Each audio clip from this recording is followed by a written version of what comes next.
vás miluje a chce ti odpustiť. Chce ti dať väčší život.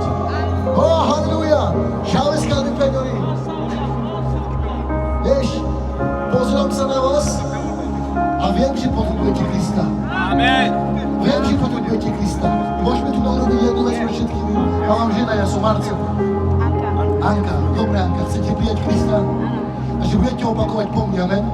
Povedzte, Ježiš, prichádzam k Tobie, odpusť mi každý môj hriech.